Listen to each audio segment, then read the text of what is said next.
John chapter 6. After these things, Jesus went away to the other side of the Sea of Galilee, which is also called the Sea of Tiberias.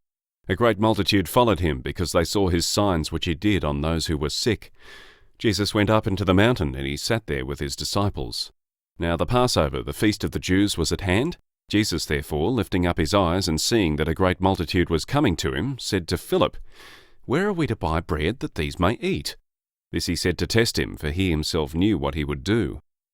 Philip answered him, 200 denarii worth of bread isn't sufficient for them, that every one of them may receive a little.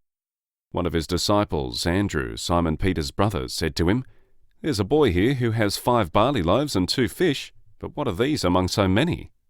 Jesus said, "Have the people sit down." Now there was much grass in that place, so the men sat down in number about 5,000. Jesus took the loaves, and having given thanks, he distributed to the disciples, and the disciples to those who were sitting down, likewise also of the fish as much as they desired. When they were filled, he said to his disciples, "Gather up the broken pieces which are left over, that nothing be lost." So they gathered them up, and filled 12 baskets with broken pieces from the 5 barley loaves, which were left over by those who had eaten. When therefore the people saw the sign which Jesus did, they said, "This is truly the prophet who comes into the world." Jesus therefore, perceiving that they were about to come and take him by force to make him king, withdrew again to the mountain by himself. When evening came, his disciples went down to the sea, and they entered into the boat, and were going over the sea to Capernaum. It was now dark, and Jesus had not come to them. The sea was tossed by a great wind blowing. When therefore they had rowed about 5 or 6 kilometres, they saw Jesus walking on the sea, and drawing near to the boat, and they were afraid. But he said to them, "It is I, don't be afraid." They were willing therefore to receive him into the boat. Immediately the boat was at the land where they were going. On the next day the multitude that stood on the other side of the sea saw that there was no other boat there except the one in which his disciples had embarked, and that Jesus hadn't entered with his disciples into the boat, but his disciples had gone away alone. However, boats from Tiberias came near to the place where they ate the bread after the Lord had given thanks. When the multitude therefore saw that Jesus wasn't there, nor his disciples, they themselves got into the boats and came to Capernaum, seeking Jesus. When they found him on the other side of the sea, they asked him, "Rabbi, when did you come here?" Jesus answered them, "Most certainly I tell you, you seek me not because you saw signs, but because you ate of the loaves and were filled. Don't work for the food which perishes, but for the food which remains to eternal life, which the Son of Man will give to you, for God the Father has sealed him." They said therefore to him, "What must we do that we may work the works of God?" Jesus answered them, "This is the work of God, that you believe in him whom he has sent." They said therefore to him, "What then do you do for a sign that we may see and believe you? What work do you do? Our fathers ate the manna in the wilderness. As it is written, he gave them bread out of heaven to eat." Jesus therefore said to them, "Most certainly I tell you, it wasn't Moses who gave you the bread out of heaven, but my Father gives you the true bread out of heaven. For the bread of God is that which comes down from heaven and gives life to the world."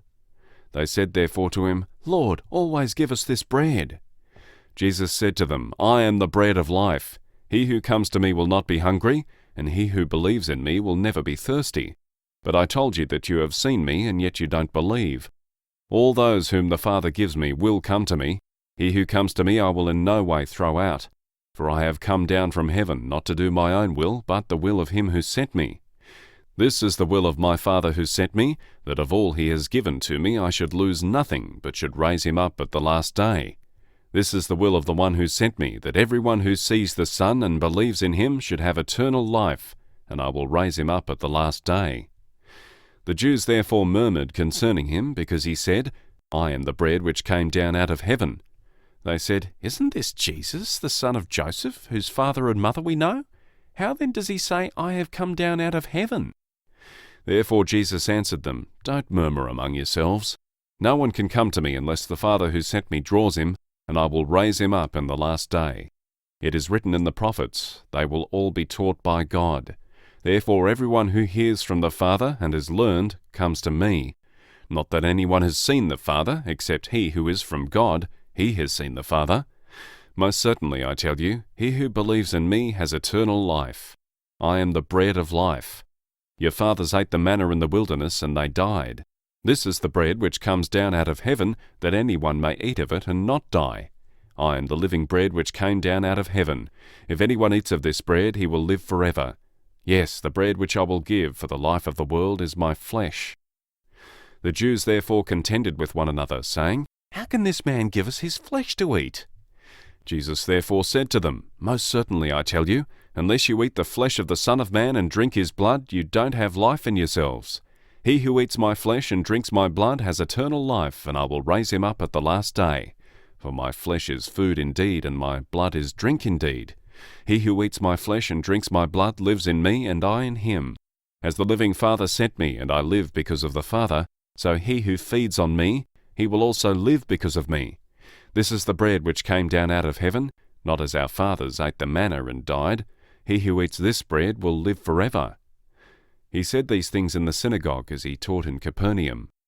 Therefore many of his disciples, when they heard this, said, "This is a hard saying. Who can listen to it?" But Jesus, knowing in himself that his disciples murmured at this, said to them, "Does this cause you to stumble? Then what if you would see the Son of Man ascending to where he was before? It is the Spirit who gives life, the flesh profits nothing.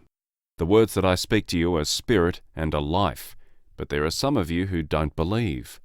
For Jesus knew from the beginning who they were who didn't believe and who it was who would betray him. He said, "For this cause have I said to you that no one can come to me unless it is given to him by my Father." At this, many of his disciples went back and walked no more with him. Jesus therefore said to the 12, "You don't also want to go away, do you?" Simon Peter answered him, "Lord, to whom would we go? You have the words of eternal life. We have come to believe and know that you are the Christ, the Son of the living God." Jesus answered them, "Didn't I choose you, the 12, and one of you is a devil?" Now he spoke of Judas, the son of Simon Iscariot, for it was he who would betray him, being one of the 12.